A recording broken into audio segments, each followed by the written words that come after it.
1620. The Mayflower docked at a port in southern England. The Puritans found it hard to adapt to the United Provinces, no matter how welcoming. Fiercely independent, they decided to leave for Virginia, that new land in America, where the London Company, under the guidance of John Robinson, installed its first settlers. And our Lord God, who is watching and guiding us, he will aid us. In your mercy for us, be with Really us, now, God. you don't Look out, believe save that us. prayer Souls Make of way. God's Son. Will you move on? Ah! Make way, I want to go through here. Go on, faster. Good for nothing, faster. And now what? Can't you do anything right? Hold it. There, go on. What a clown. Hey, It's really nice to pray, but you'd be more used to What an idiot. Not very smart putting yourself right in our way. You better watch out, you're in our way. And what about all my things? I'm losing my temper. I've had it. Oh. Hosanna, you who are in the highest, have pity on us.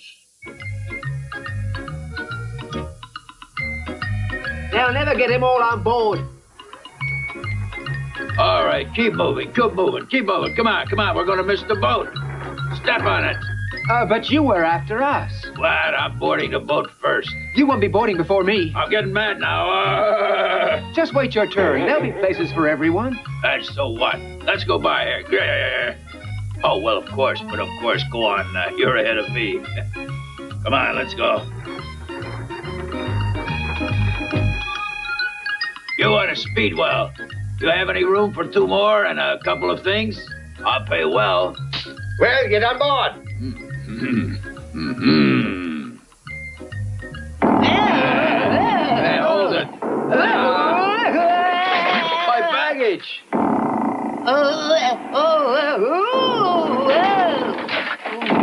The sea's too rough. Turn about to port. What are you doing, Captain? I'm returning to port. But you can't. We paid for America. Well, why don't you row? What? Row all the way to America? No, I didn't mean... Just to the Mayflower. Of course. Come here, you. Hey, hold it. Not so fast. Hey, did you see my baggage on there? Where is it? Well, Chief, we can send it. Oh. So, you ready? Hold it. Oh, no, There. no, Chief. Oh, enough. You make us think. Wait, don't go without me. Wait for me.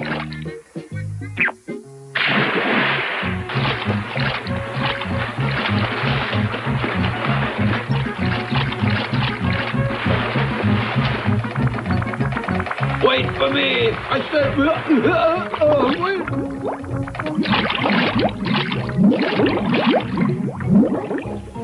Oh. 91, 92, 93, 94, 95, 96, 97, 98. Hey, someone's missing. Should be 102. Hold on, count again. 87, 88, 89, 90, 91, 92, 93, 94, 95, 96, 97, 98, 99, 100, 101, and 102. All here now. That symbol of your grace will become a remedy for our salvation. For our salvation. Amen. That time, all were accounted for. The Mayflower could set sail toward her destiny. An unusual land toward which the Pilgrim Fathers of the Mayflower were setting sail. 30 or 40,000 years before our time, the forefathers of the native people came by way of Siberia in a long migration which brought them to the new continent. Some of them went as far as Patagonia. Others settled near the Great Lakes in the north. There were 1 million living there when the Europeans arrived.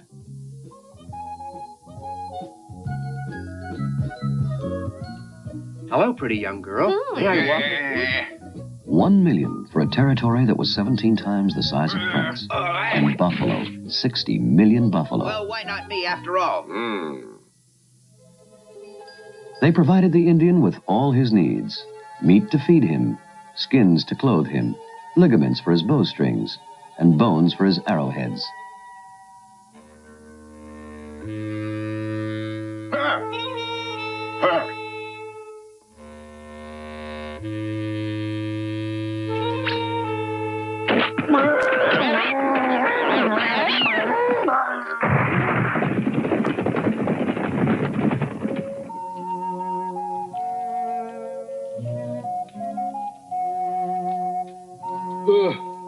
Come closer to the fire. You can see not far from here on the great sea a boat that is greater than ours, full of white men. What do you mean by white men? Well, their skin is all white. And what are they like? What you're telling us? Are they bad men? Are they strong like that? Maybe they're only little. They come here on our land to hunt our buffalo. That would surprise me. They don't look like hunters. They look like that. Oh, I see. I think we should go and look at the white men. Oh, we have no food. What are we going to eat? I don't know. Nothing at all. Oh. It's Charlotte who shall be the turkey of the fires.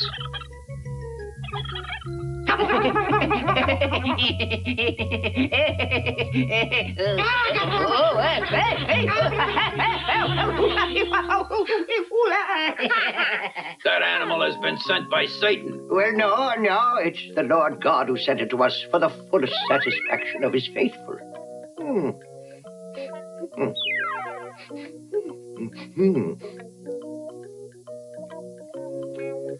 Hey. Oh, my goodness. Hey there. I'd like to know who you are. And what does all that mean? Yeah, I'd like to know too.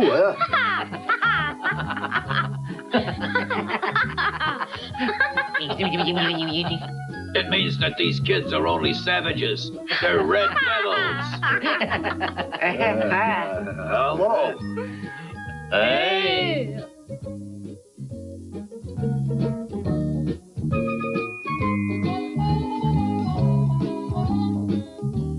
Look at this. I offer animal skin. You see? Accept. Make him give too. We will offer a comb. I wait. And this? Me not a woman. November 1621. From these days of celebration originated Thanksgiving Day. 90 Indians were present. You are a friend. After this fraternization, there was to be no easy understanding between these two divergent cultures with 10,000 years between them. And the taste for conquest of some clashed with the basic desire to settle of the others. America was soon to see expansion. To tell the truth, there were explorers before the Mayflower who came to the shores of America.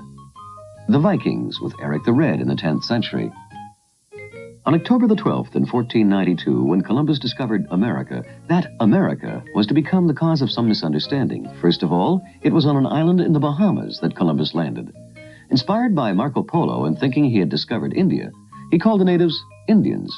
Several years later, tired of the dispute who named that part of the world, the discovery of America is attributed to Amerigo Vespucci, an explorer who landed a few kilometers to the south, and so we have America. And that's how history is written. And geography. The first state was to be Virginia, discovered in 1585 by Sir Walter Raleigh. But it is in 1607 that 3 ships will bring the first immigrants. It is the very same ships that wanted to join the Mayflower that became lost and ended up in Cape Cod. You're going to turn towards the south, you understand? But why? This land is a good place to land. You can come along with us. Captain, I'm not going to repeat it. Lift the anchor and lift it quick. Well, now look here, do you think? Enough. Oh. Now then, what are you It's going making to me obey? nervous. That will do it. It's that.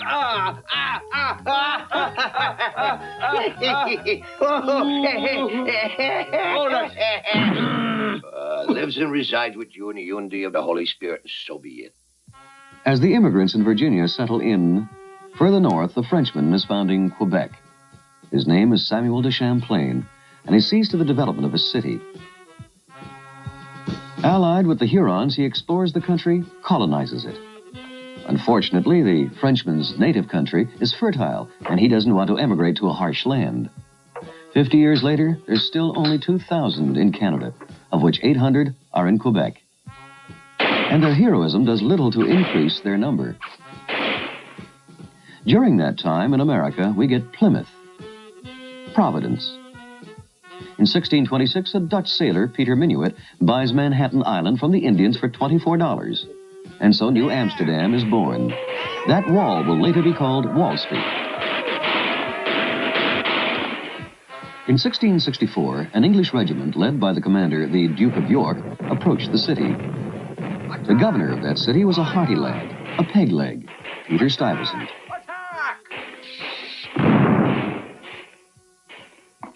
That's the last of them.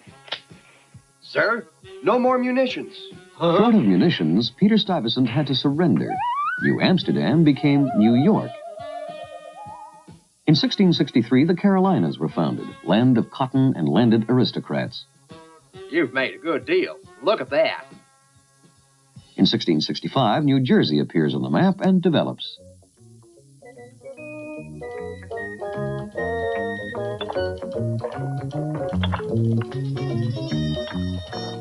I see that no one's followed my instructions. Everybody's a boss. I will change that.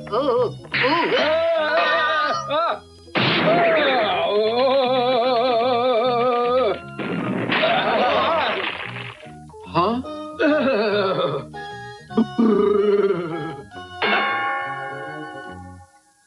In 1681, in payment for a debt, the young William Penn was given a vast territory by King Charles II. It was to become Pennsylvania. Georgia philanthropically welcomed the poor of England. It was founded for this reason in 1732. No slaves, no alcohol. That was to be the moral code, at least at the beginning. All the colonies grew accidentally. Chance, climate, the nature of things, individual temperament were deciding factors.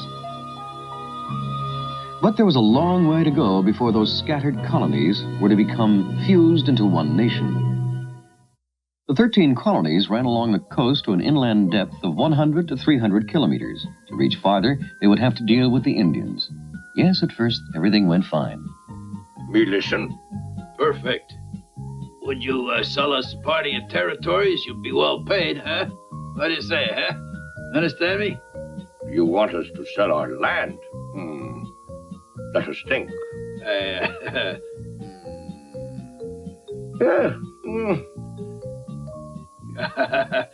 good. You want our land? But what for?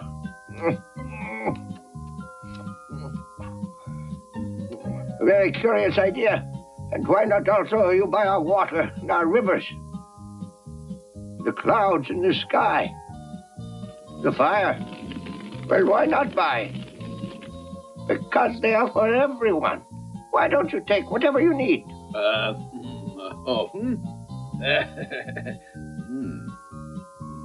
Will you agree, Chief, to seal our new agreement with you? Here's some good water of life.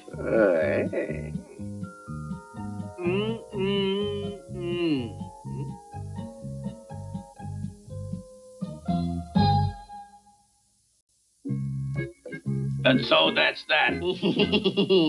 Huh? Your new land is over here. It's an excellent investment. Hear that? The next Well, no, one. that's that. I have the impression I got myself a good deal.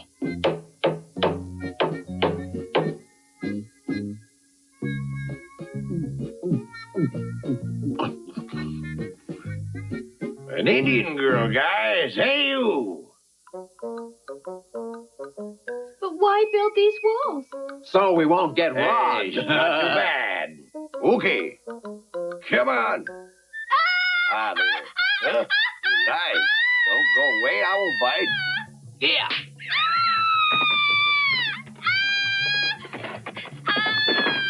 Now, cool down, pal. Just cool down. We're joking around a bit. You just keep calm, pretty, and don't you run off, girl. No! No, no, no, no, no, no, no.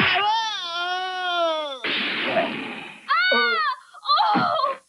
That there Indian girl mustn't talk.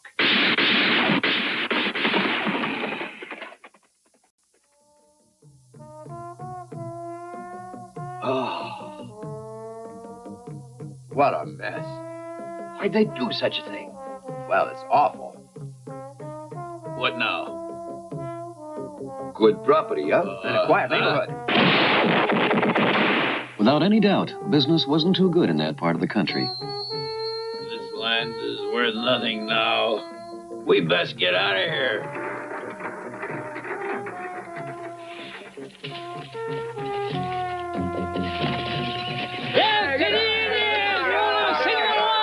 In 1760, the Europeans number 1.5 million and growing very fast. New York, Philadelphia, Boston already added up to 200,000 souls, while a healthy middle class showed signs of their own dreams. Great Britain, drained by the 7 Years' War, decided to hit the colonies hard with taxes. Colonists were made to pay taxes and income tax. London drew back at first, then continued. And to continue, I propose a tax on the tea. Huh? What is that? And voted taxes on diverse articles. One was tea. Come on, dump the cargo into the sea. 200 Sons of Liberty, disguised as Indians in 1773, threw overboard a cargo of tea that had been taxed. And in Philadelphia, 1 year later, they held their first colonial congress, where it was said all men have the right to liberty and to property. They've never ceded to any sovereign the power to dispossess them of one single belonging without that man's consent.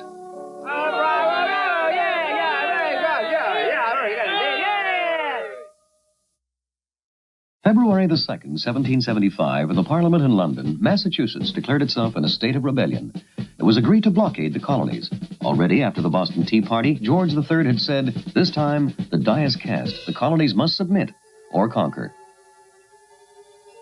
From then on, that was their task.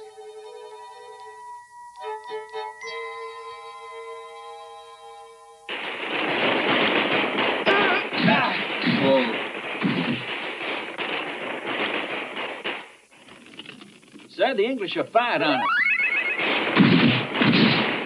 You have to do our duty. General Gage, commander of the English regiments in Boston, wasn't yet aware that the War of Independence had begun.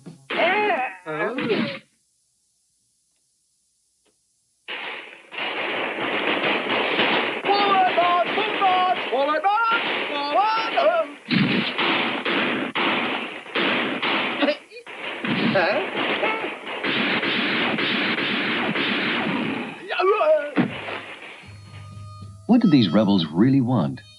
They didn't really know, and they wouldn't while they were still drunk with liberty.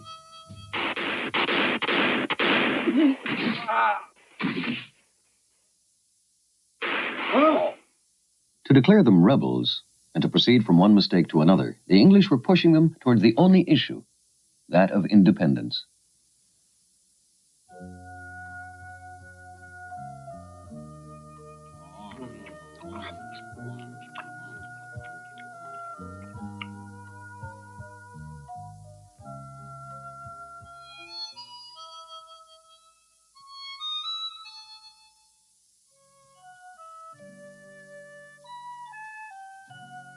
I'm for the English. The English are I'm oppressors. marching We'll with cover them. without What do you them, without say? the likes of Hey, you. I've the courage of my convictions, my good man. A collaborator.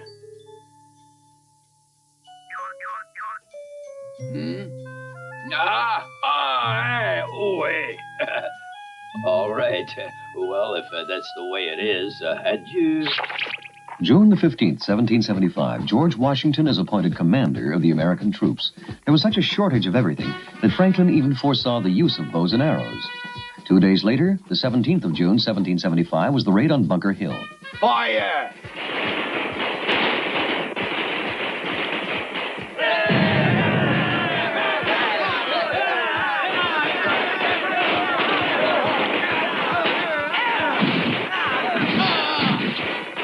1 year later, June the 11th, 1776, a committee is appointed to draw up a Declaration of the Rights of Man. The authors, Franklin, Sherman, Jefferson, Livingston, John Adams. The text, we hold these truths to be self-evident, that all men are created equal, that they are endowed by their Creator with certain inalienable rights, that among these are life, liberty, and the pursuit of happiness. That to secure these rights, governments are instituted among men, deriving their just powers from the consent of the governed.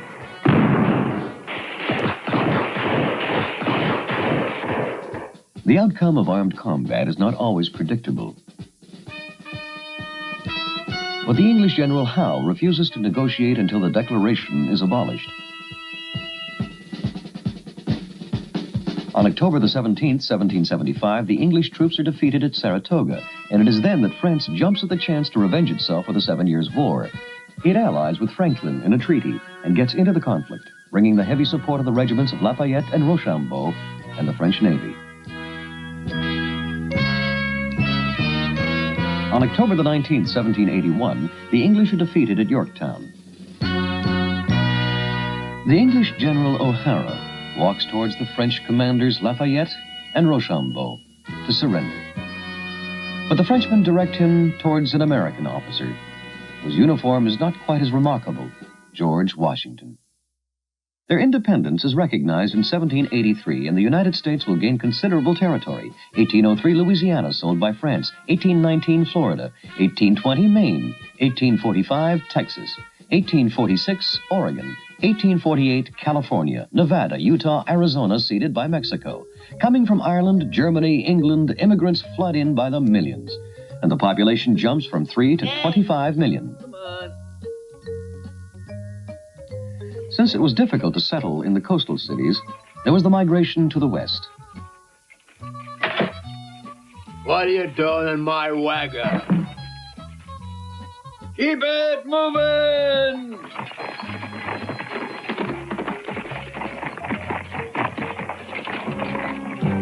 The Indians, hunted down and chased off their territories, were not always so easy to handle.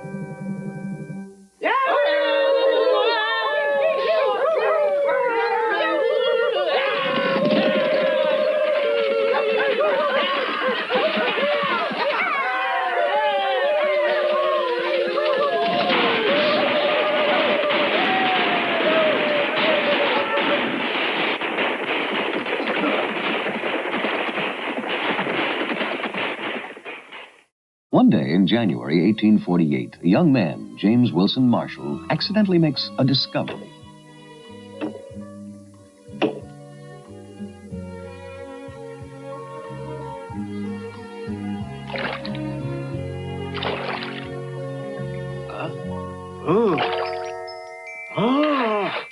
It's gold! It's gold! Come and see, it's gold!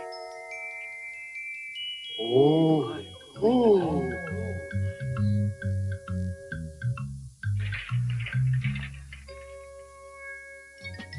As soon as the news spread, it was the Great Rush. The Great Gold Rush. Quick, quick, you gotta hurry! Yahoo! Keep it moving! You come on, keep it moving! Come on, make way!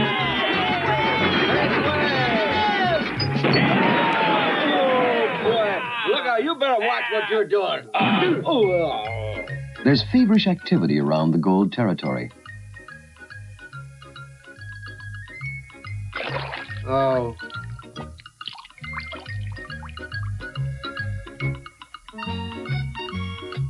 Let's go a bit farther.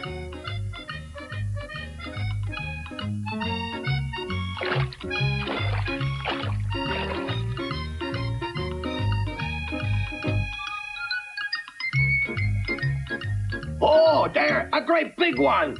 Hey, it's my claim. I said it's mine. What'd you say? Hey, hurrah, hooray, hooray! Hey, hold it. That's my nugget. I saw it first.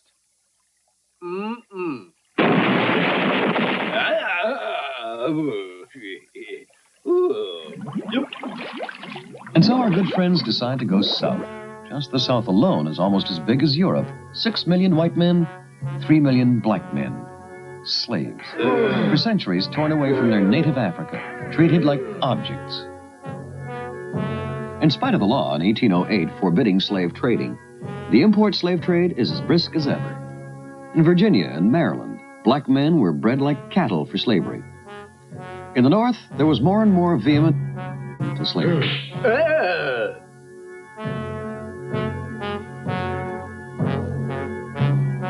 The South reacted by moving towards self-government. The delicate balance between the northern and southern states would soon be broken. Yeah!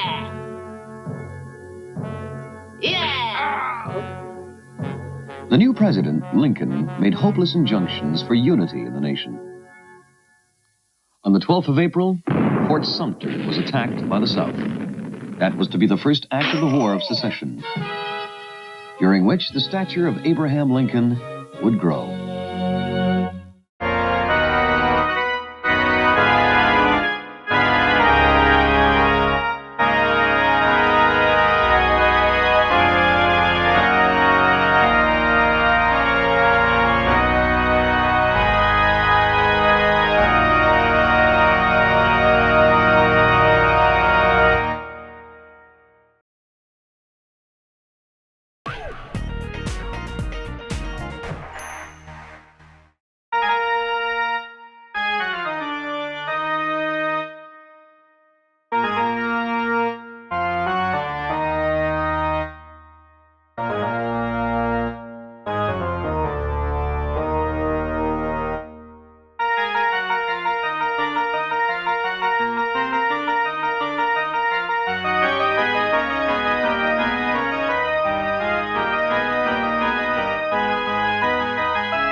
The Progress of the Machine, 1673, Huygens Tube.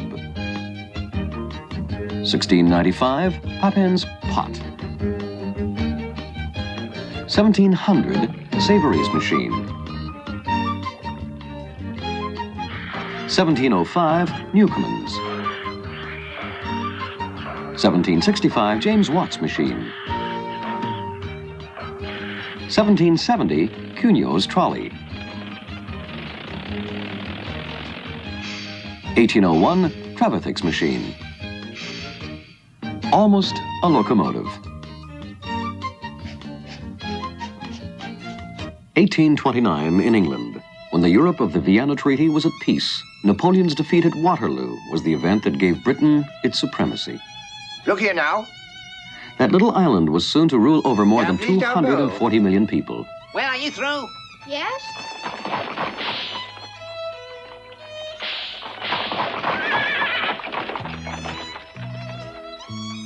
Now, please don't move. That will do. And so when is it finished? Now, sir. There we are. Thank you. And now back to work right away.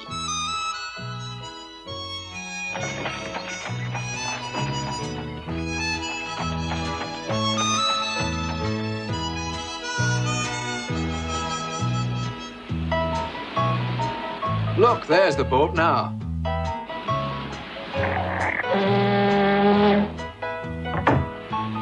Welcome to Liverpool, Maestro.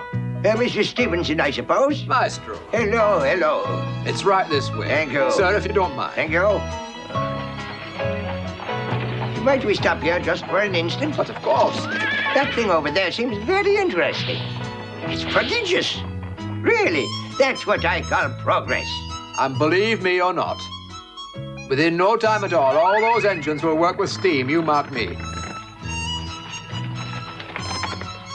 That's it. Ah, very well. Gentlemen, good day, good day. My son, Robert Stevenson. And, well, here's our marvel, the rocket. Power in the social order had moved towards the industrial middle class. It was mainly to their profit that business was good, that factories ran well, and the steam engine worked. There was a lot of competition to find work, and even those who did find it lived in poverty. Chins up, we'll win with our locomotive. You'll be seeing me in a high hat in no time. And things will go a whole lot better for our little family. So long until tonight, children. Till tonight, Papa. I'll be late. Goodbye, Mom.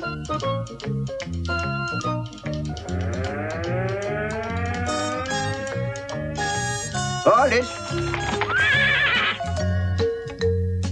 It's probably this way. Yes, it's this way. Maestro, pleased to meet you. I'm David Gordon, and this here's my latest invention. Fantastic, what? Yes, it's not bad, but it doesn't interest me. Oh, well, then you must see my very latest invention. And this marvel, it works, it does. How's that? No, really, that's not for me. I am burst all and burst all in here. You are going to be carried away. Look out, sir. I see what you mean. Maestro, my name is Goldsworthy Gurney, and this is my motor. Not bad. It's a good idea. Well, it works quite well. Fantastic, young man. But, what do they want? Gentlemen, the Locomotive Act I've got here stipulates that all vehicles must be preceded by a horse or a man carrying a large red flag. And that is what I call a wise decision. How stupid! This ordinance is idiotic. You're holding up progress. It wasn't for several years in 1833 that Lord Ashley could get the bill passed forbidding the employment of children under 9 and restricting work hours to 13 for children from 9 to 13. While only in the cotton industry. Elsewhere, You look out. more than 50,000 children, less than 13 years old, continue to work in England, in the textile industry alone.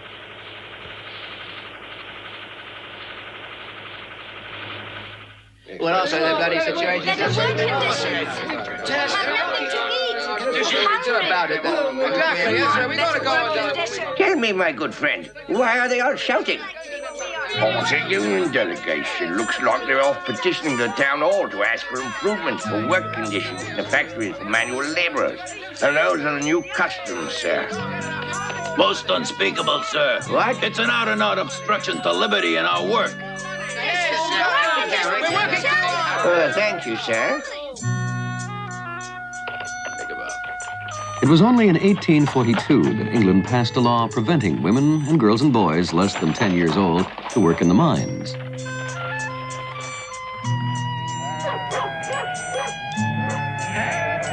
That same year in France, there was the interdiction to employ children under 8 years of age. Now then. The 6th of October, 1829, in Liverpool, there was a big competition for railway engines.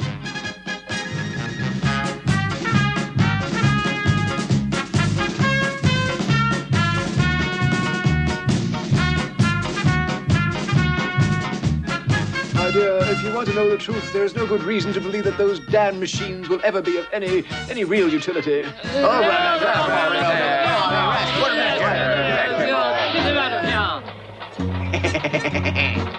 Eliminate. She's on with the next one. Oh, but we've already seen Burstall and Hill's engine.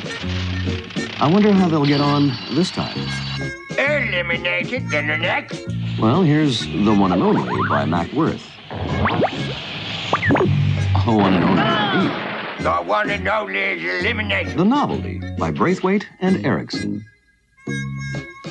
What?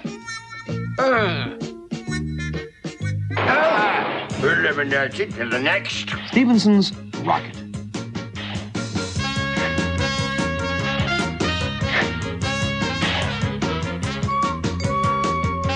Now then, old girl, can we count on you?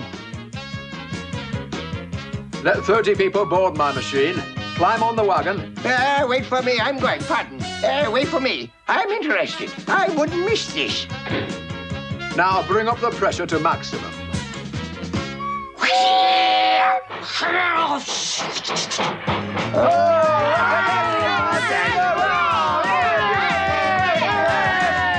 The speed required in this context was only 10 miles an hour.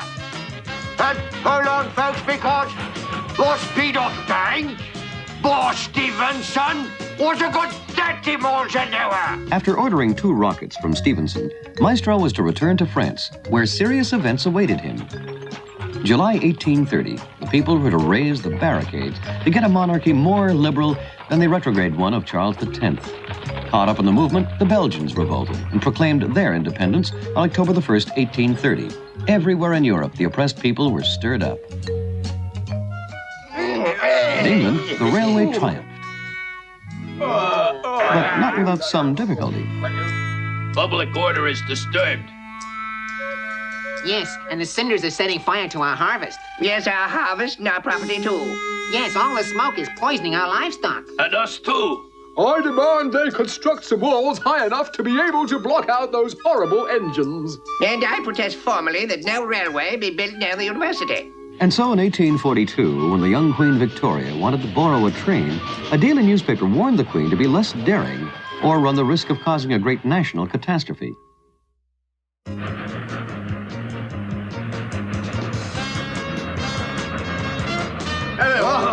In 1837, the first French line, Paris-Le-Pec-Saint-Germain, was inaugurated. The railway was not accepted any better there than in England.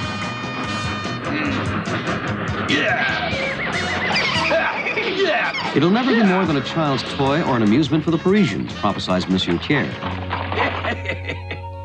Those locomotives will end up by exploding. And Arago, one of the most eminent men of science, said, The too rapid passing from one climate to another will surely have a fatal effect on the lungs. Pregnant women will have miscarriages. Our soldiers will become effeminate. The new industries, the machine, upset the economy. The country people moved into the cities. And there was a population boom in Europe. There wasn't enough work for everyone.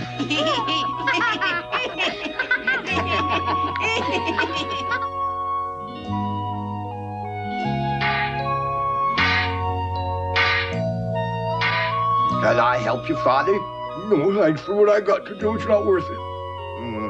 All right.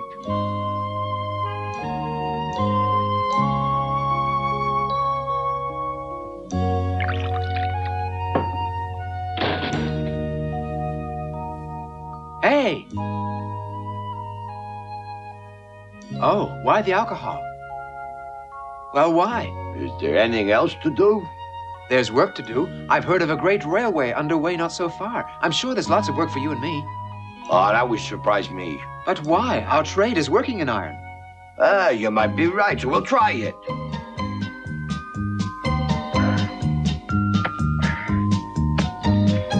Hello? Look at that. It's fantastic. Look at all those men working. Look. You want to give us a hand, man? Maybe. Yeah! Go on.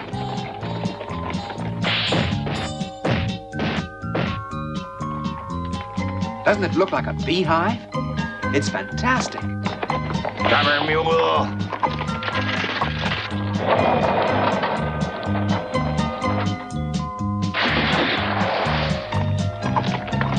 Here, go on. Watch out! Dynamite blast! Everyone get to shelter!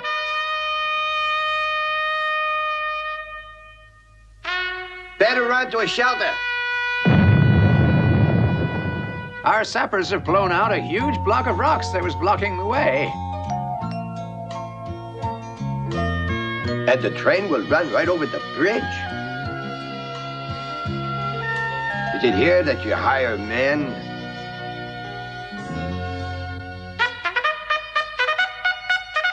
Oh.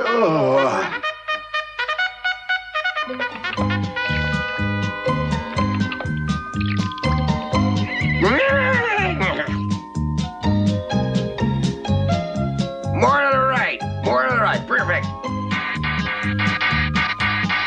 All right, now. Those are the last.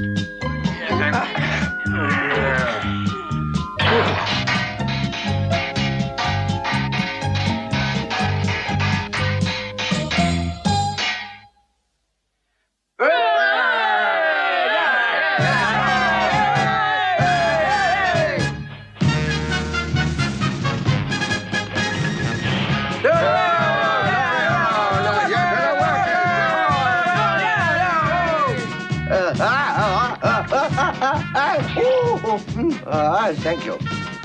To success! Now that the railroad is all done, my good friends, where will you work? I don't know. Well, come with me to the depot. I'll take care of this. Something tells me that you're hardworking men.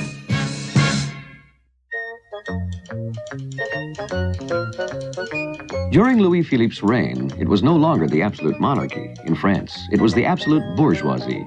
All reforms were vetoed, and revolt was no joking matter.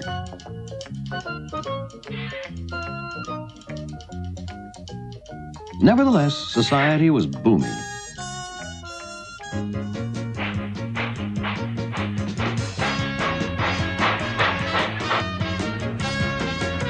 There it is.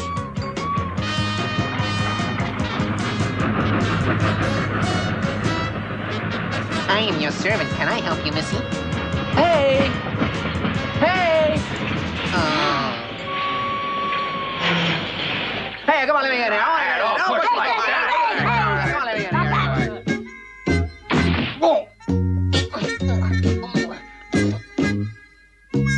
Now then, that's good. Just fine. Like this, that'll do it. Pretty miss, my personal stairway is at your disposition.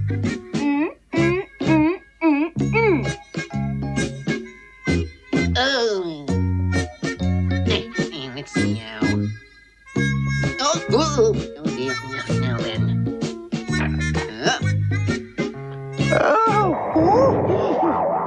Faster the train, Austin. All aboard. We're pushing.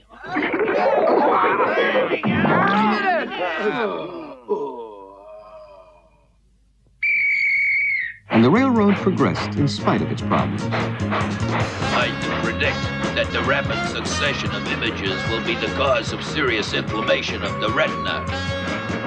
The smoke and the cinders are causing our lungs to get infected. The strong vibrations are causing nervous disorders and are encouraging hysterics in our women.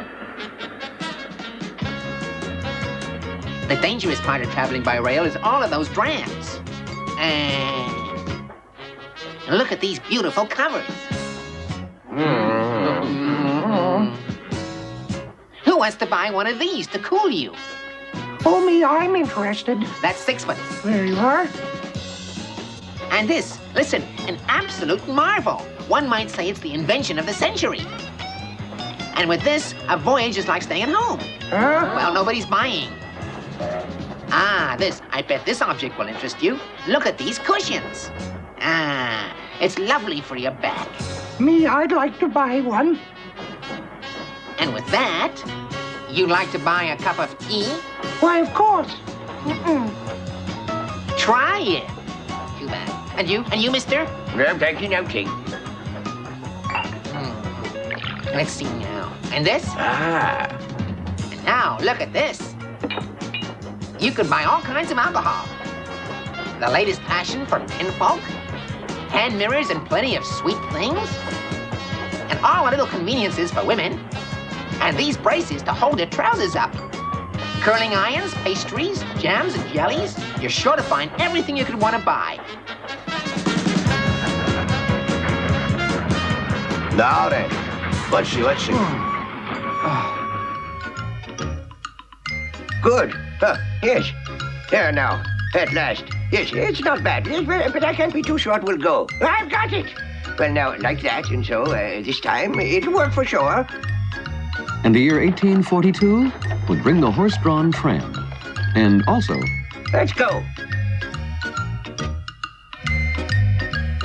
Me, what is it? Let's see. What's the matter? You rotten machine. Hold on, oh my goodness. The old ways are the best. Okay.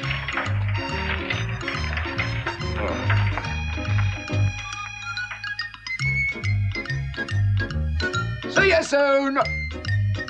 Hello. Oh. Hello. Always on time, my good friends. There's our slogan. 1847 was a year of famine. In Ireland, hundreds of thousands of people died of hunger. There was mass emigration from England to America and Australia. France and Italy were on the edge of revolt. In Switzerland's civil war followed national reforms. The first Communist Congress was held in London, where Engels and Marx drew up the manifesto, "Workers of the World, Unite."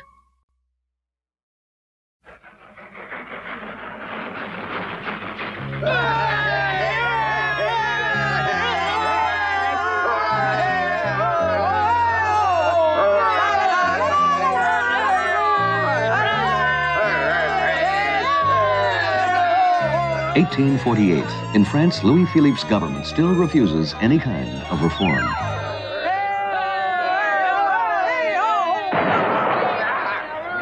February the 23rd, 1848, another uprising in Paris.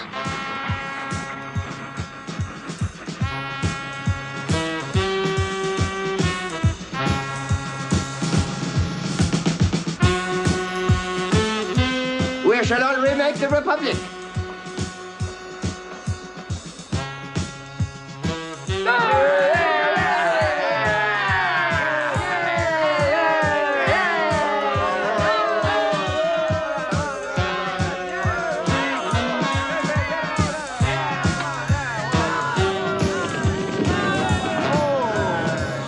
The king has abdicated and fled. The Second Republic is And proclaimed. together, citizens will build a society that's equal and just. Huh? One moment. What? Ah. Citizens, the flag was red, but only as far as the Champ de Mars, and the flag tricolor has gone around the world with the name, the glory, and the liberty of this country.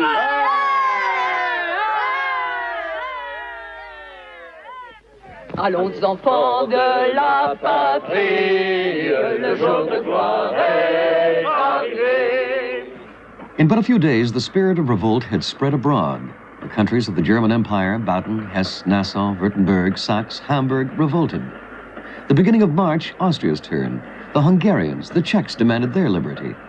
The 18th of March, uprisings in Milan, Venice, Palermo, Modena. The same day in Berlin, the barricades go up. The early spring of the people blossomed in Europe. The Emperor of Austria fled to the Tyrol, but his army remained loyal, and this steamroller was soon to start moving. The 17th of June, Prague is retaken. The 25th of July, the army of Piedmont is defeated.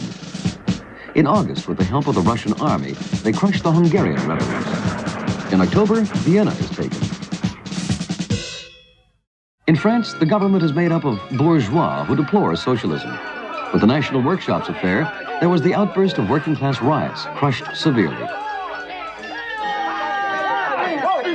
From the 22nd to the 26th of June, there were bloody battles between the rioting workers and the forces of law and order, leaving thousands dead. Harsh reprisals followed.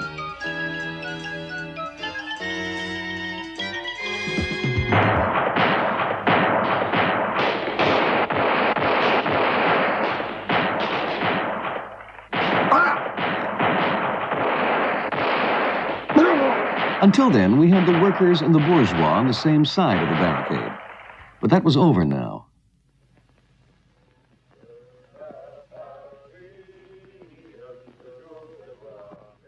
The new Constitution rejected the right to work, to education, to public welfare. The people had once again been robbed of their right of dissent. And why?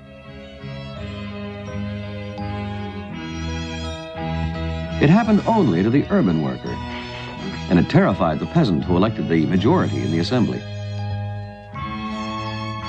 I swear my loyalty to the Republic. Furthermore, there was still a great antagonism between the different ethnic nations that were barely emerging. But the seed had been sown.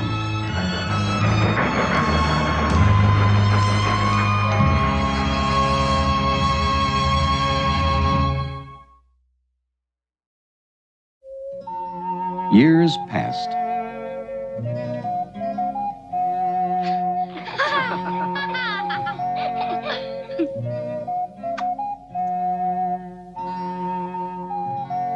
Until tonight. Don't be late.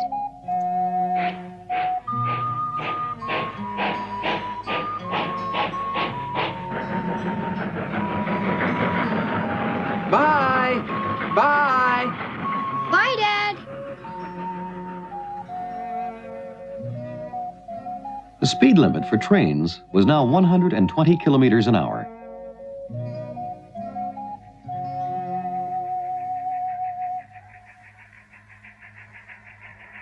Pierrette, where are you? Pierrette, Pierrette, where are you? Oh, here I am, Mama. Oh, heavens! Oh!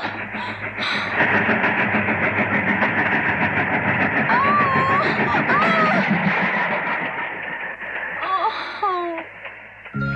There was no stopping the railway from progressing in giant leaps. 1856, Napoleon III is Emperor of France, and the clever Cavour sends a female ambassador to plead for the independence of Italy. And the Emperor, being a gallant man, would listen to her cause. 1856, a skull is found at Neanderthal in Westphalia. Man or monkey? The church was shocked by the alternative. In 1859, Darwin publishes The Origin of the Species. This time there is a storm. I would love to know if it's your grandfather or your grandmother who was the monkey, my dear sir. With the help of Napoleon III, Italy is liberated. Cavour, Garibaldi, Victor Emmanuel II work hard to unite Italy. Papa. My baby. Germany is still divided into 38 states. Before long, with fire and blood, Bismarck will forge them together. Oh! In the United States, where Lincoln is president, there is the War of Secession, the attack on Fort Sumter,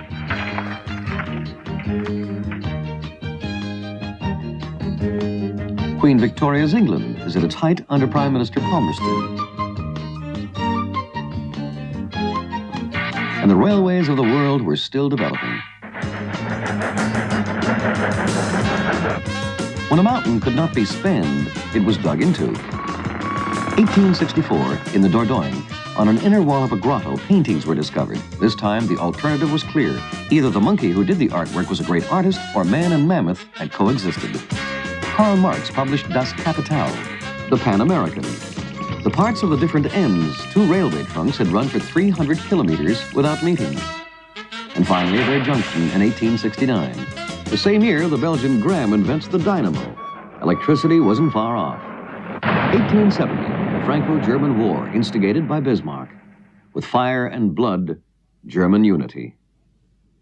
After the defeat, there was the Commune of Paris, and more victims in 1 week than during the entire French Revolution.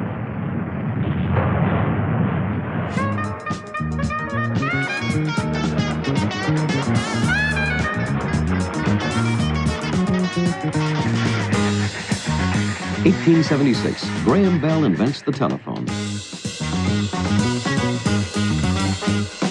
At the rate of 10,000 kilometers a year, the railway, in less than 1 century, will spread over 400,000 kilometers in Europe and more than 1 million kilometers in the whole world.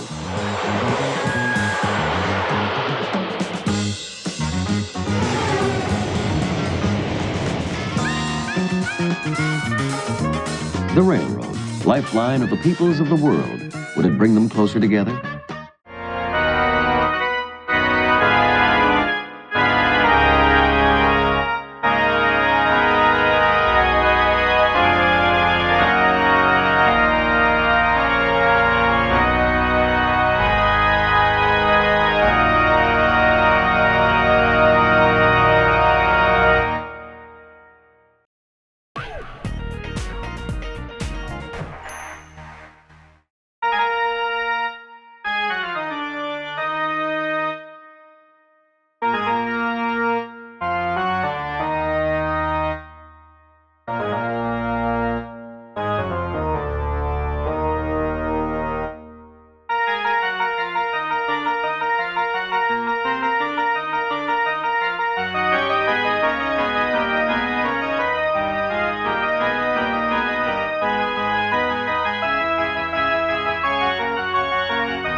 The automobiles, 1770, Pugnot's trolley.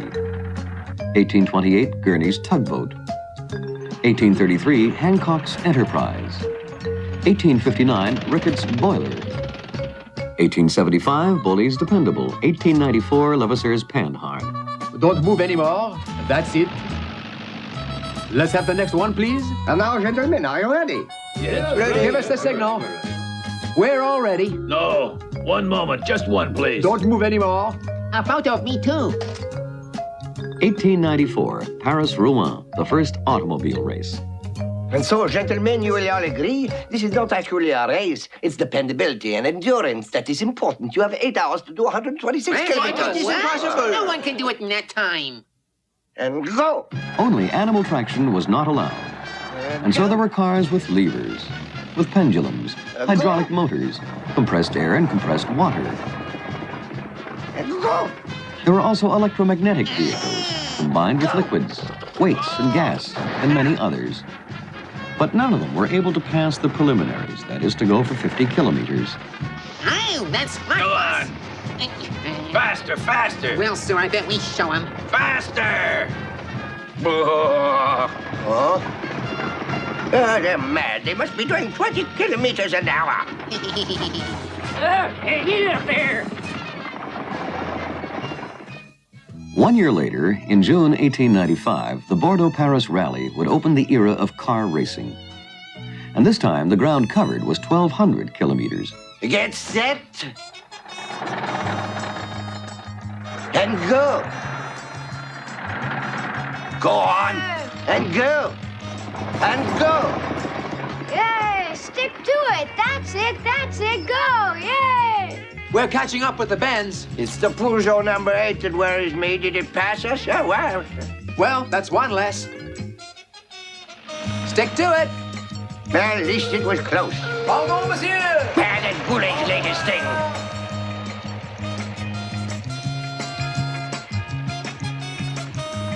Hey! Oh! The two steamers are out front. Look at that. That leaves only one. Good luck. Well, it's 4 hours we've been driving. The Didier on his way out in front. Is there someone behind us? No, it's fine.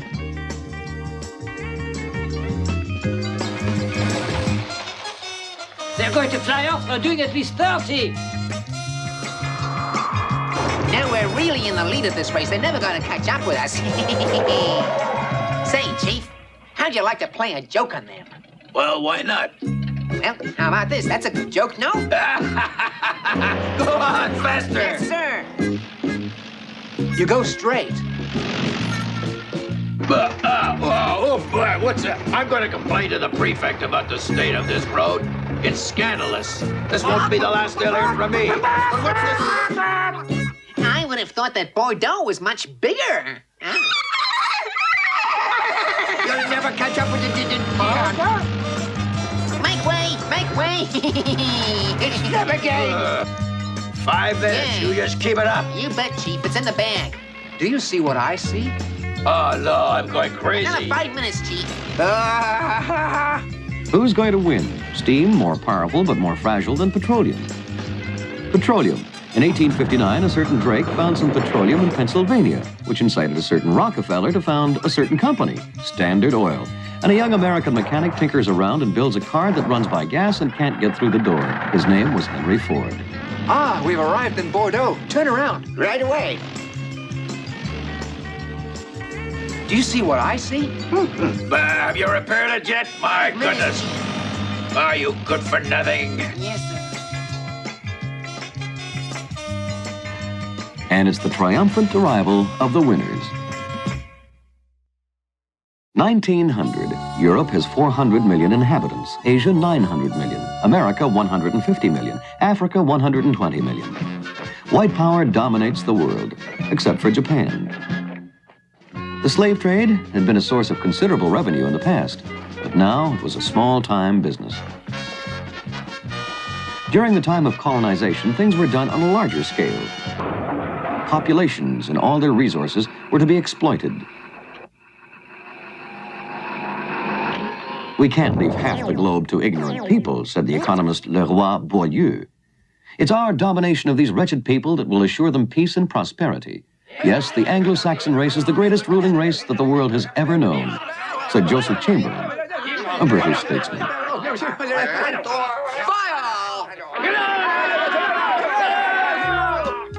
A treaty in Berlin set up the rules of the game. Europe had sunk her teeth into Asia. She had claimed 90% of Africa. Can you try again? Sure. Yeah. It works. 1900. In France, the elections gave the majority rule to the Republicans. The Louis Renault workshop had all of 2 workers.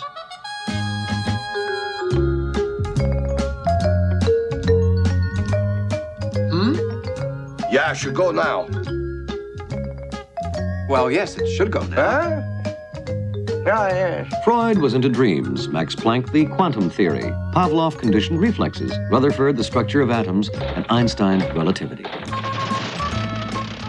Bravo, my friend. It's turning like a sewing machine. Congratulations.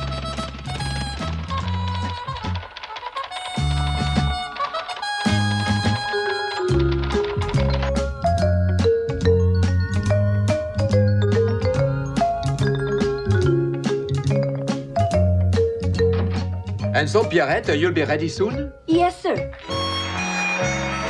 Sherry for the night. And now here's torpedo for the afternoons.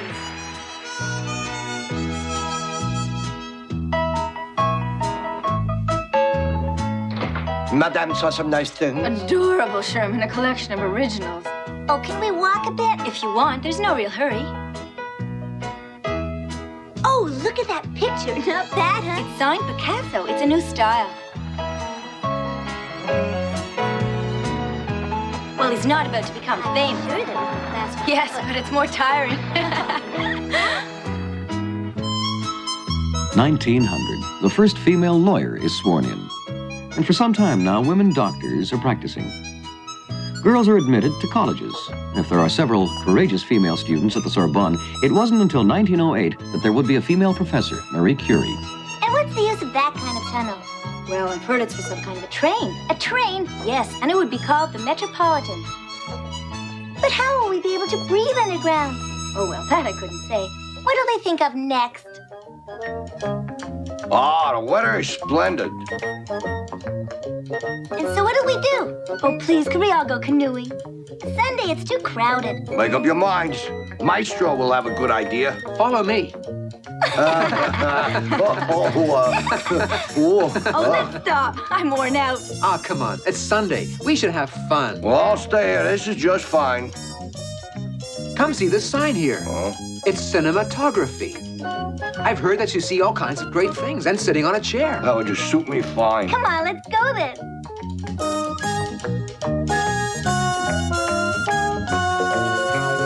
The impoverished peasants left for the cities looking for easier work that paid better. They found overpopulation, tenements, crowded suburbs bursting at the seams. Between 1850 and 1914, the population of Europe will double itself. In the cities, it'll be multiplied by 5, if not more. The worker will emerge as a new social species whose only benefit is work. He would have to defend that. everything, but we gotta work. Socialism, syndicalism were growing. In spite of Pope Pius X's address, the workers of the world didn't want to wait for a better one. And a show. Well, that's a throw. Hey, it's action. You'll give us a better thing.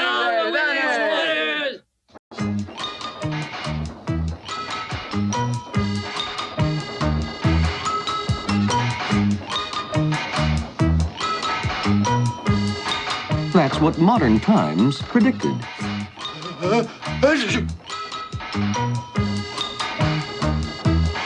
And now here's Aphrodite for the cocktail hour. Pierrette. The telephone. Who, me, madame? Yes, you. You're sure? Hello? E! Is that you, Pierrette? This is Pierre. Don't shout like that. Goodness, I'm not stone deaf. Listen. Now look, it's crazy to call here. I've got a job here. It can wait. What did you say? It's not possible. It looks like we had a visit from Picasso. Yes, that's exactly it. Are you ready, Stone Girls? The weekend break was established and everyone enjoyed it. Now you're in for a surprise. How'd you like to go to the sea? Do you see that big buggy? I'm gonna pass it. An automobile wants to pass us, boss. Look. Faster! Is he deaf or is he stubborn? Hey, you move over, dummy! What kind of a nut is he anyway? Dummy. I'll teach him some manners. You watch. Whoa! Public menace.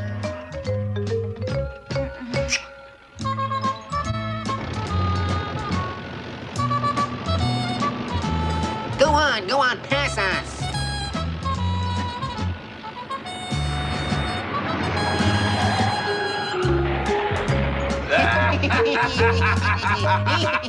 Hang on tight now. Sharp turn. There we are. Whoa! Oh. What are they doing? Shh.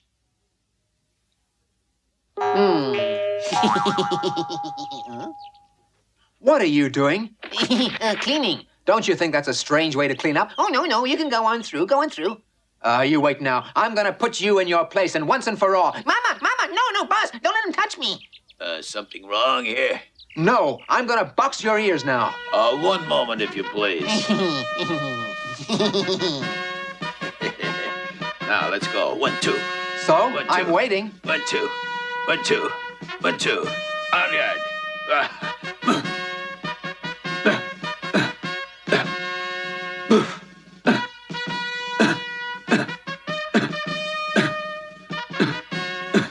You coming closer? Oh, we'll have great fun.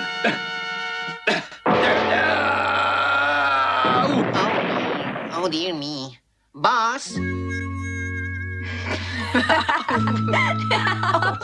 Oh, is it freezing? Now, don't go too far, Squirty. Yes? Not too far now, you hear? God, what in the world?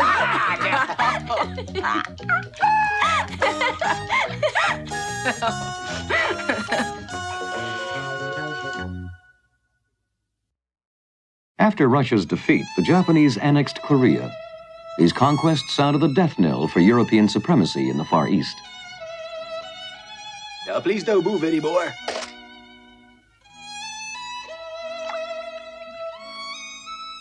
And presto, the developer works like a charm. And there's a good resemblance. Well, here's your change, madam.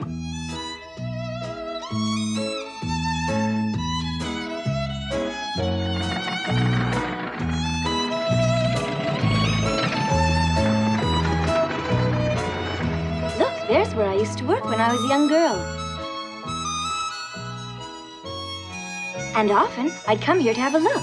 What is it, Mom? Well, I think it's a man. Yes, you see his mustache? Well, that man isn't too pretty. He's awful. Come on, Yes, it is true. He's a bit strange. Come on, my sweet. If you're good, you'll get something nice. What is it? Mom, what is it? Hey, that's quite a crowd. I bet you that it's a toy you have for me. Mm-mm. Is it a candy? Mm-mm. Well, then what is it? Oh, Bite into it. You'll see what. what is it? It's not tempting. This is called a banana. It's quite good, so try it. It comes from a warm country where there are palm trees and black men. You know, a lot of little boys have never tasted a banana.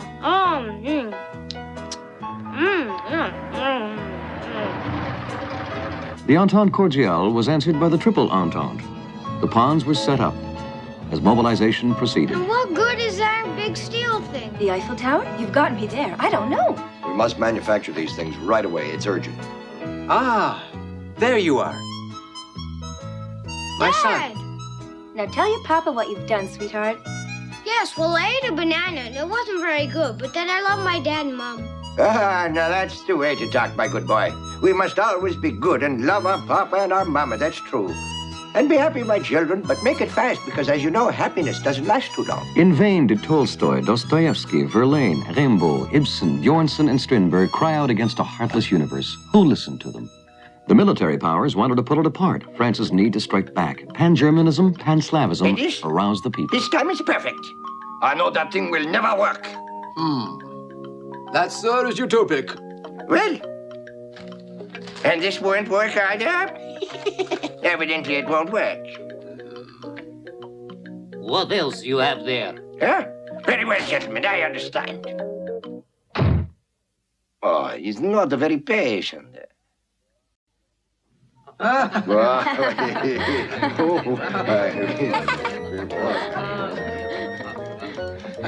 This will really be good. I hope somebody remembered the mustard. Oh, don't worry, I brought it.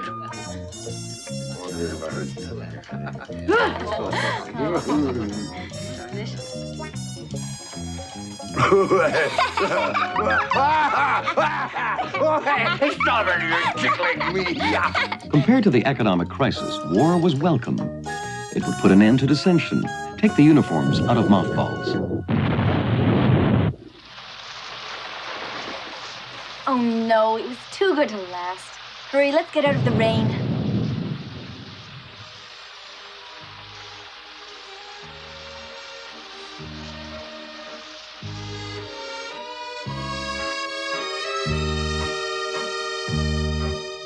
The geopolitician Bernardi declared just before 1914, war is not only a biological necessity.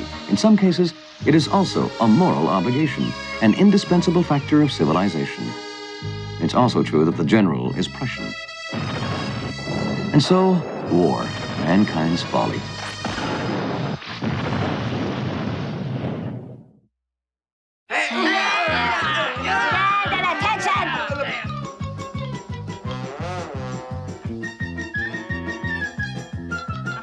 Now, all of you men who think you can do just what you like can just forget about that. And now...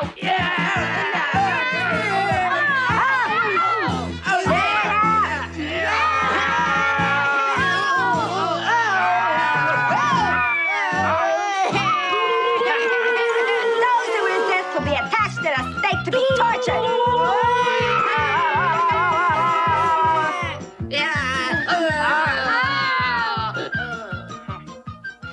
War. Irresponsible leaders, hesitant diplomats, warmongering generals, and the world is headed for the greatest cataclysm of its history. Nietzsche had claimed that all men were not equal, that the super race had power over all. Gobineau in France, Chamberlain in England followed in his footsteps. Who wasn't of the super race? Oh, mon chéri.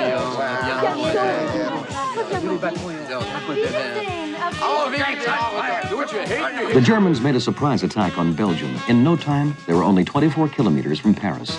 But there was a counterattack at the Marne and a mobilized front. Hooray for the taxis of the Marne! They settled into trench warfare.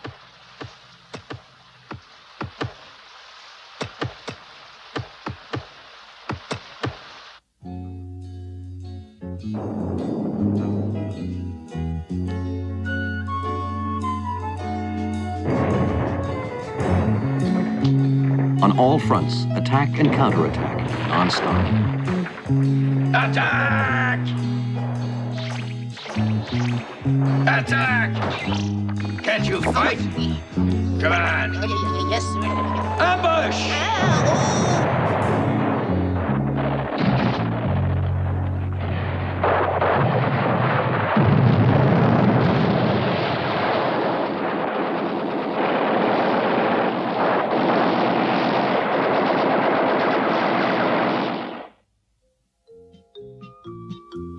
Yes, well done, and I would propose... And what's the exact weight of your weapon? Around 300 tons, but when fully charged... But it's a mere feather. But I can do better. Would you look at the Global Trotter? 38 meters long, 22 wide, an invincible fortress. Well, sir? Very well, I understand. But don't go yet. This thing will protect the ground artillery. I call this a tank or armored car. Yes, it seems like a fine idea. And so it will do? 1917 was the year that the United States entered the war, and when Russia defected and the revolution began. Thank you, gentlemen. And now here's my latest invention. Like this, it's a helmet. It can also be used as a sink. As a pot. As a shovel. And now a propeller-driven vehicle, and it runs on absolutely all terrains. It runs even when there's not a bit of terrain at all. Oh. Well, all right. My very latest discovery. A machine gun that fires in between the blades as they turn. Oh, I'm serious. 1918, the German offensive was followed by the Allied counterattack. En avant, allez! Forward march! Forward march!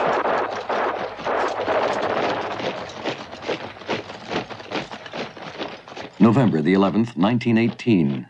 An Allied victory. 25 million dead, as many wounded and disabled. How to measure the suffering? And what was it for? Was it to obtain universal peace for all time to come? The Kaiser abdicates, flees, after bewailing, "I never thought it would be like that." And so, who had wanted that war? Who could have imagined the price?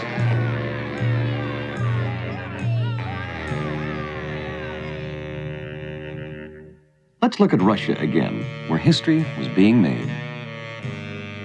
1905, the first riots in Russia, after the defeat at Port Arthur by the Japanese. The Tsar made a few concessions, authorized a parliament. Calm was restored, so he lost no time in going back to his old ways.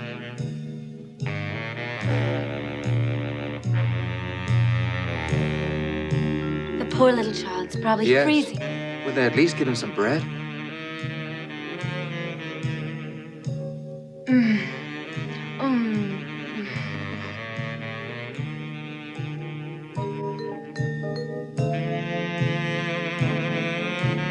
1917, the war desired by the Tsar was raging.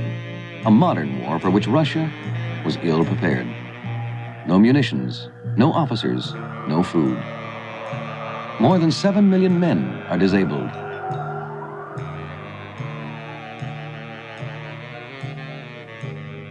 You can go home now, my baby. Your mother will stand in line. It's no use to wait. The ship on the floor has arrived. I can't make the...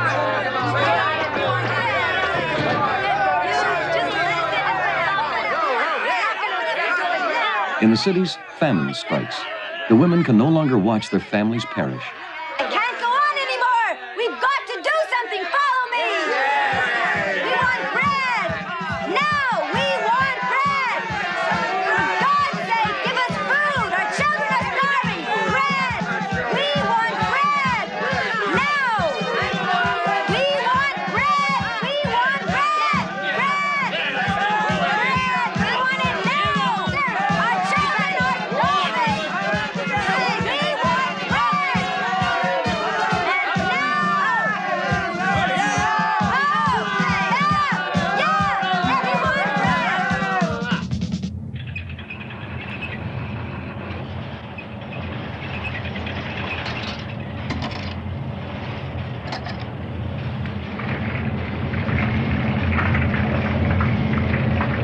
Orders to stop work, all of us, comrades. It's a strike. Stop all the machines! I'll get strike!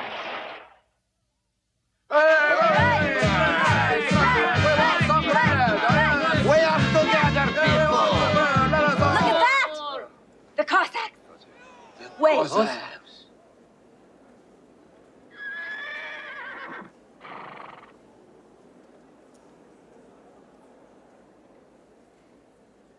Brother Cossacks, oh, we beg of you, protect us now. Oh, help us. Our brothers, please help us, protect us. We need you. Our children need you. Help us get bread. Help us, please. Be our brothers. Yes. We refuse all oppression, liberty and work, some bread for our children. Do you have some bread? No. And do you have some work? No. And so we'll take it by force, by force. Comrades, the revolution is here. We're going upward. We're going to win. The people are sovereign. It's a new life for us.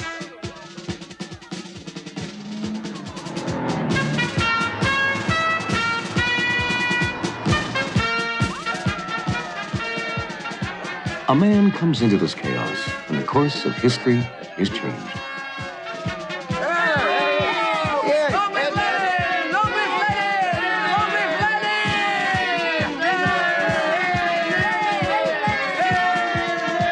Comrades, I salute you. The Russian Revolution and the avant-garde of World Proletarian Army. Liberty reserved only to members of the government, members of the party, is not liberty. Liberty has always been liberty of thought. When liberty becomes a privilege, then it no longer exists. So said Rosa Luxemburg. If only it had turned out like that.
To fly. Ah, to fly. As early as 1496, Leonardo da Vinci. Let's see, this machine ought to fly. I only need to pedal a little bit. To fly. Huh? Oh, you're much too big, Jumbo. You weigh too much, friend.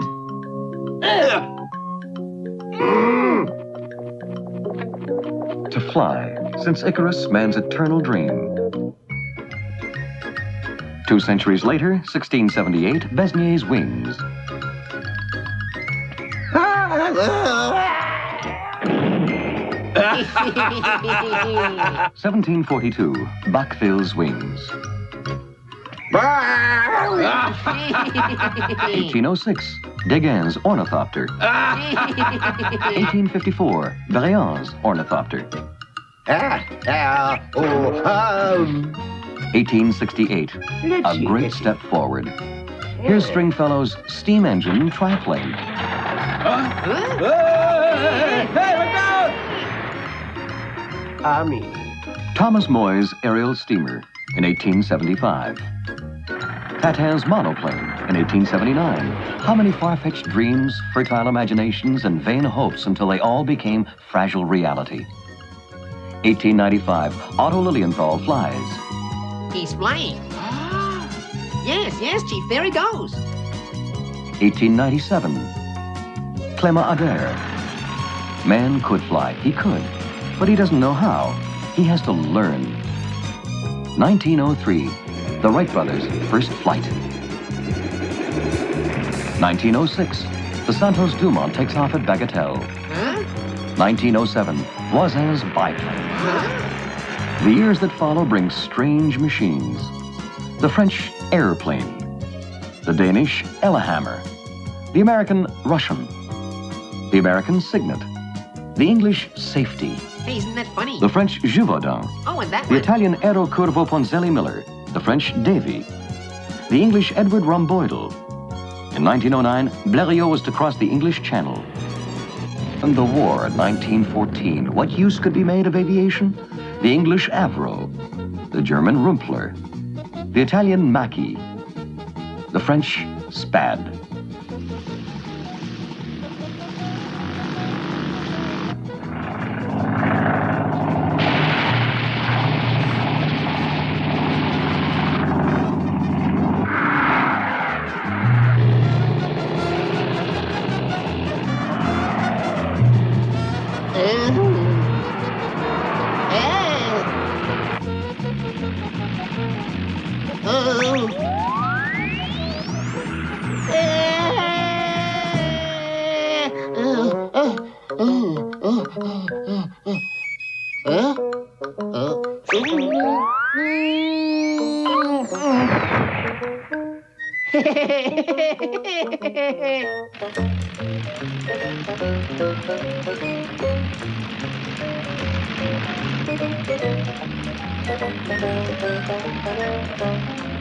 And why don't you try to fly upside down this time, huh?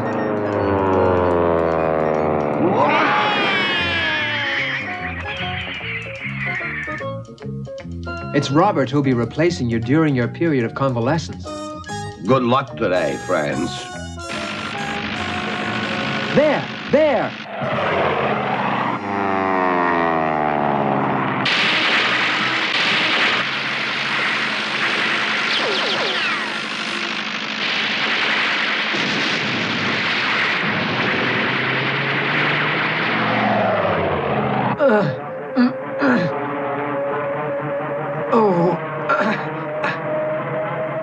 Gad, are you hurt? Hold on, I'm coming. Hold on. There. There.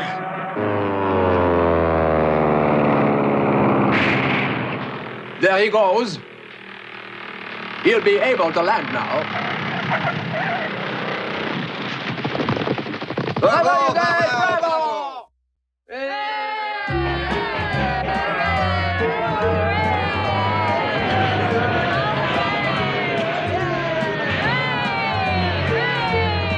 Claire, it's your papa. Where is he? There they are. It's Papa over there. Oh, there's my little boy. Here we are. Hello. Would you help me? Come and help me set the table for dinner. I'm coming. I'm coming.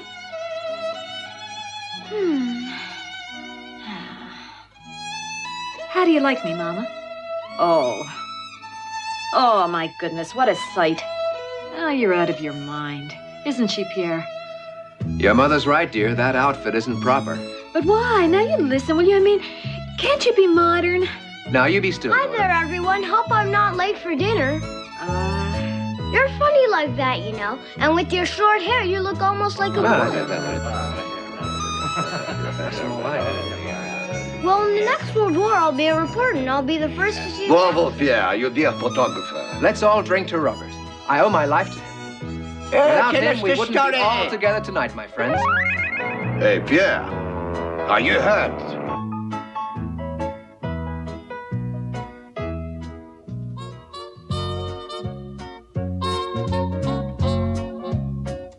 Mamselle?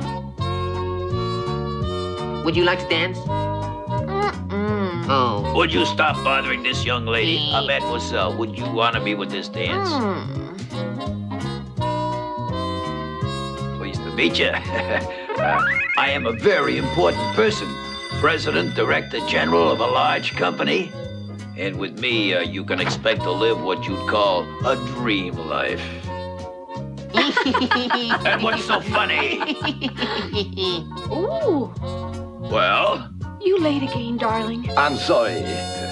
Oh, darling, you've been flirting with your plane.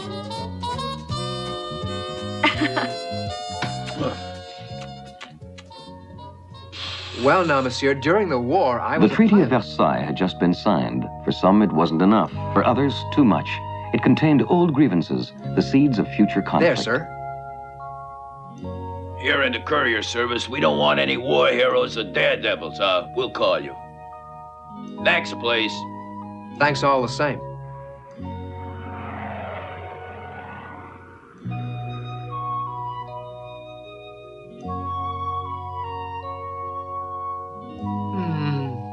Can I help you? Come on, cheer up, Pierre. Don't give up so soon. You know, as long as I work, we'll be able to manage. You'll end up by finding work. Yes, yes.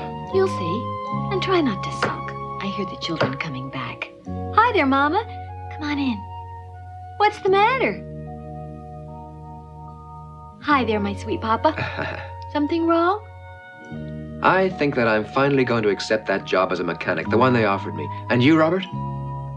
Me, I accepted to fly as a barnstormer, and it pays well. Hi. Hello, everyone. Hello, Mama. Now you go and wash your hands. Yes, Mama. Oh, I forgot. I got a letter for Papa in my pocket. Here. Here. Well, I've got something for you, too. There it is. Oh, what is it? Oh, fantastic. Are you pleased? Whoa. Is it real? Well, sure, it's for a future reporter. My application was finally accepted. I'll be flying. You see?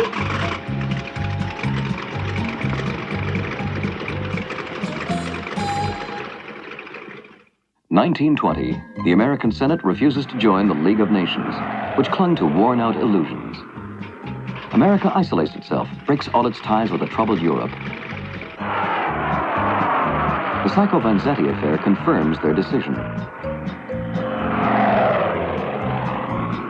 In Munich, we see the first Nazi brown shirts.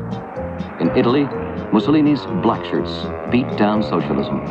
In Russia, all anti-revolutionary attempts failed. In Ireland, there was war, a bloody one.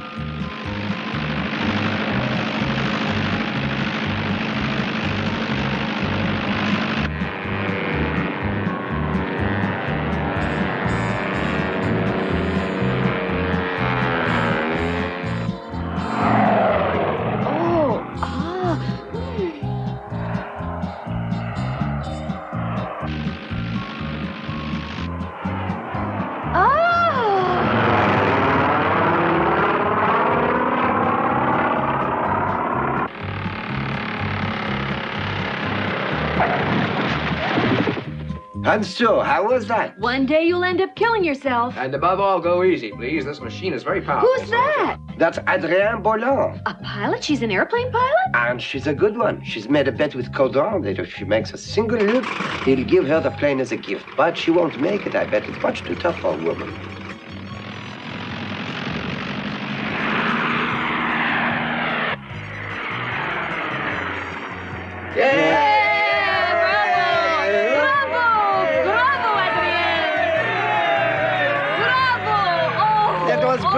First time ever.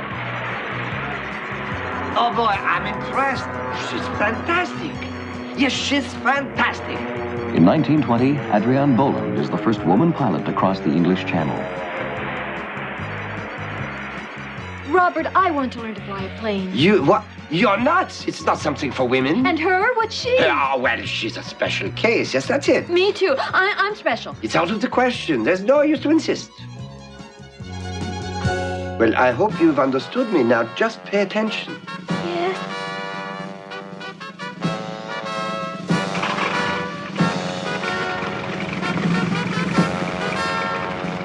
Be careful.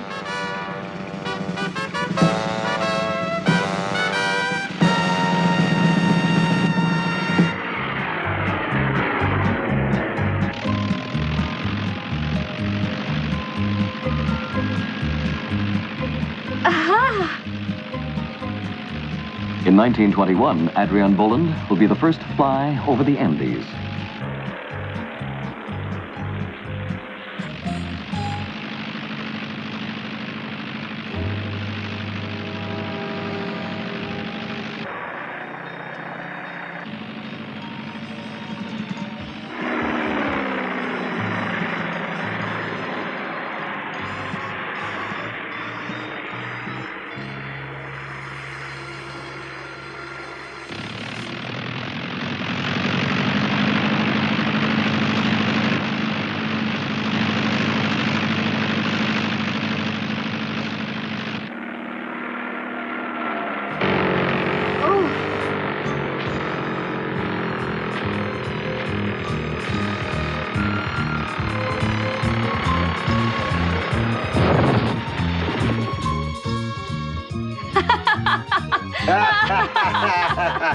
Now hold it, you two.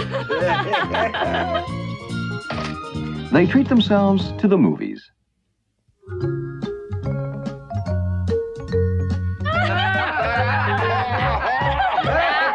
And that same year, 1921, there was the fight of the century in Jersey City, Dempsey and Carpentier.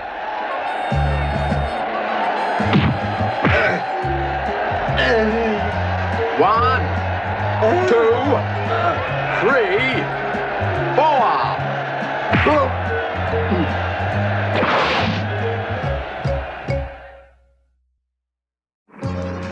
The United States and Japan grow into great powers, while Europe declines.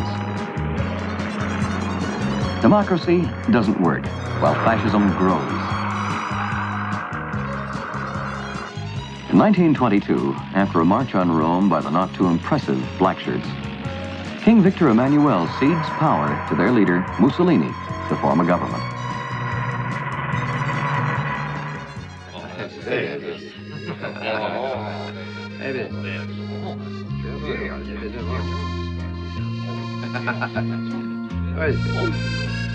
Hello, Fujita.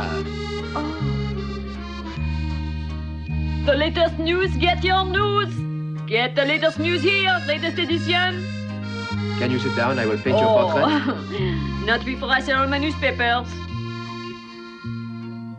Here then, I'll buy The them French all. Senate vetoes the women's right to vote. A journalist writes, "It must be shown to women that they are by nature inferior, both morally and physically, a fact that even they cannot deny."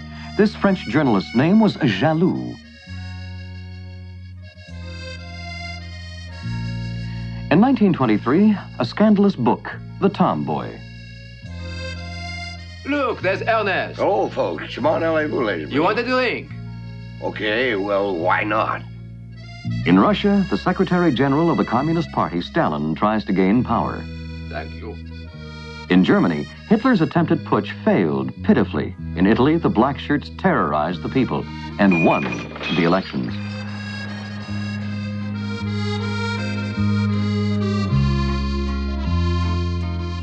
Mademoiselle, would you like to join us for a drink? You mean me? Well, sure. Someone pretty like you. What do you want to drink, huh? Robert, it's you at last. Ma darling.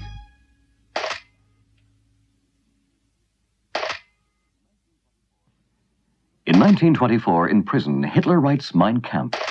He includes all his ambitions. But who read the book?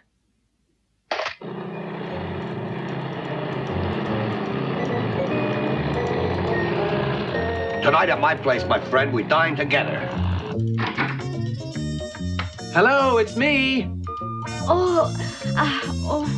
last you're finally home. Oh. What's all that grease? Oh, it's the very latest rage, dear. It's a beauty cream. What's more, it revitalizes the skin. You'll see. In 2 weeks, you won't be able to tell me from your daughter. And my latest novelty, a stove that runs on electricity. I call that progress.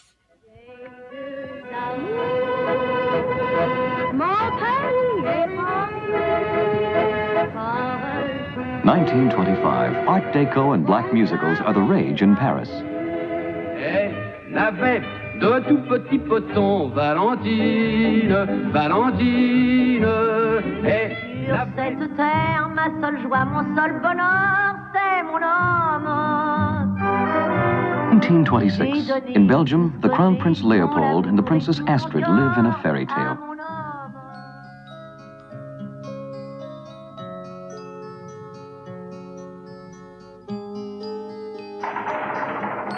That's to finish a barnstorming.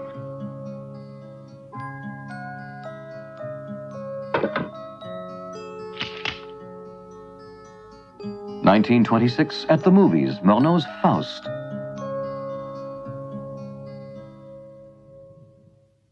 And that same year in Paris, the franc is worth 4 cents. I'll show you some of my best photos, those I've taken during my reporting. In Chicago, Al Capone runs the town. Interesting. And the women of America swoon with grief at the news of the death of a slick-haired young man, Rudolph Valentino. Very good.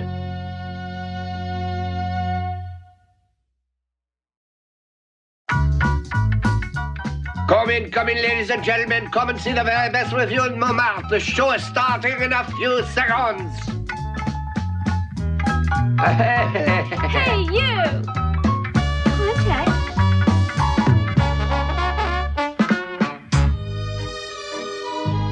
Contact. Contact. The opulence of the post-war years is toned down. No one is interested in the air shows. The tests are done and the plane is all tuned up. Robert and a co-pilot will try to make the great crossing. It's a first like so many before it. Ah, yes, Mickey Mouse is in the movies. Last moments of a carefree life.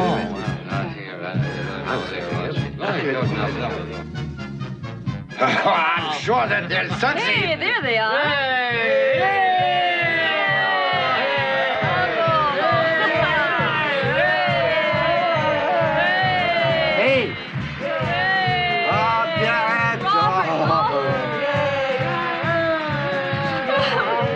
Now for our heroes.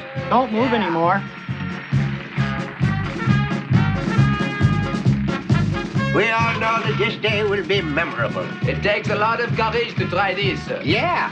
Good luck.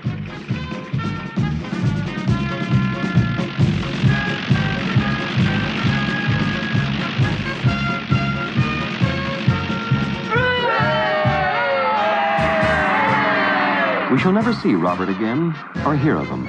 Such was the heartbreak of those times.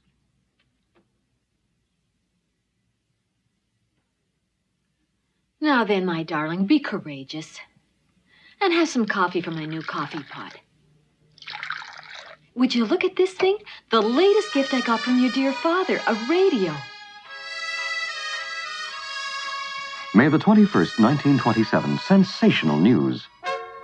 Lindbergh has flown over the Atlantic. Lindbergh has done it. Latest edition. Lindbergh has done it. That one, you see it? The paper paid me 100 francs. That's real great. Let's celebrate this. Come on with us. I'll pay for the cinema. It's the first of the talkies, The Jazz Singer. I've heard that it's sensational. You make them blue, sonny boy. 1927. The execution of Sacco and Vanzetti in the United States causes riots in Europe. And their names were cleared 50 years too late. In 1928, Maurice Bastier beats the non-stop flight record. And she beats many more records.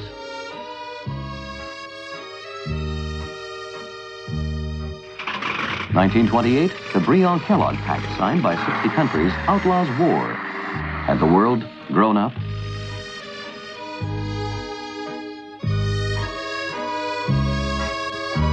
And this, my dear, is an electric iron. I'll get it. Oh. Hello, it's me. Oh, Yes. Maestro. It's all here. There's another piece. Watch this. And now I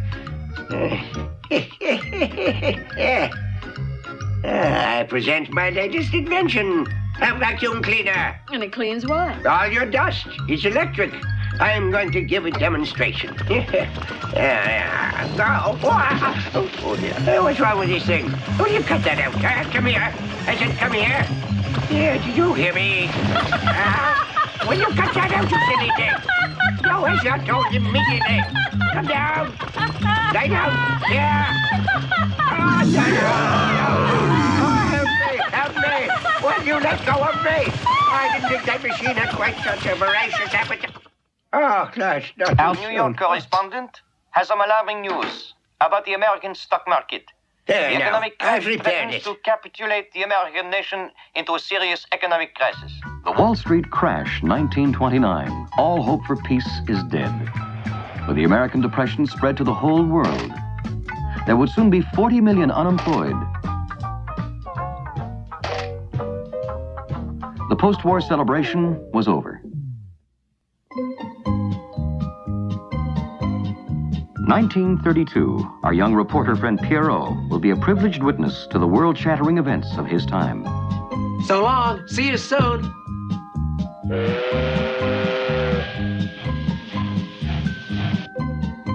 And what's about to happen?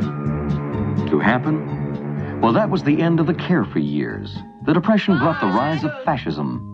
In 1932, with the powerful support of German capital and the military, the Nazis won 37% of the vote.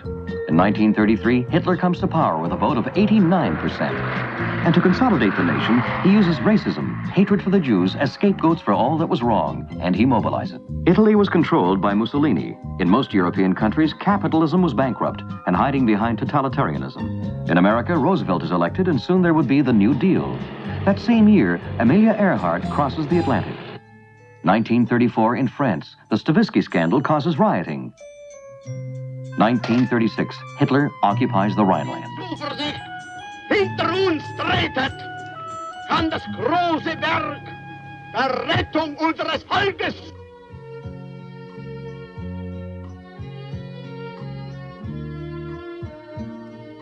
I think it's very nice here. What are you people doing in my field? Get out of here! If only France had moved. I'm not going to tell you again. But France, politically shaky, preferred the good life. I said get out. It was at that time. No. Italy pounced on Ethiopia for an untimely conquest. And the weakness of the League of Nations would be known to all. I don't see why the In wicked people Spain, don't the terrible capitulate civil now. war that would serve as a training ground for all totalitarian armies.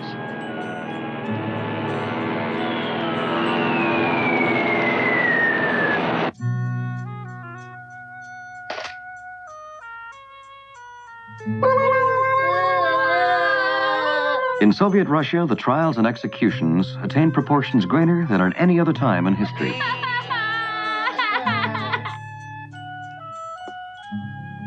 In 1938, Austria is annexed to Germany. Then it was Czechoslovakia's turn. Chamberlain and Daladier's visit to Munich, where they capitulated to Hitler, was called a triumph.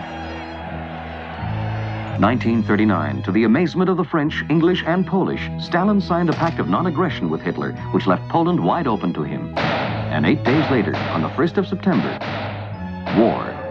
Poland is invaded.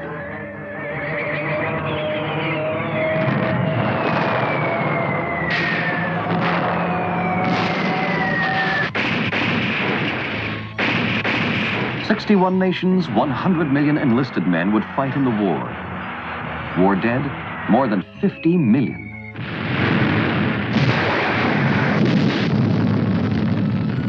"10 million civilians, women, children, old people exterminated in the Nazi concentration camps, defying all humanity in the name of hatred.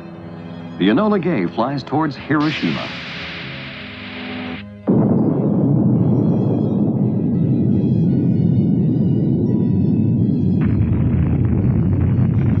Whose victory? What victory? Europe, the cradle of humanity, is no longer. In February 1945 at Yalta, what were to be the main lines of peace were drawn up.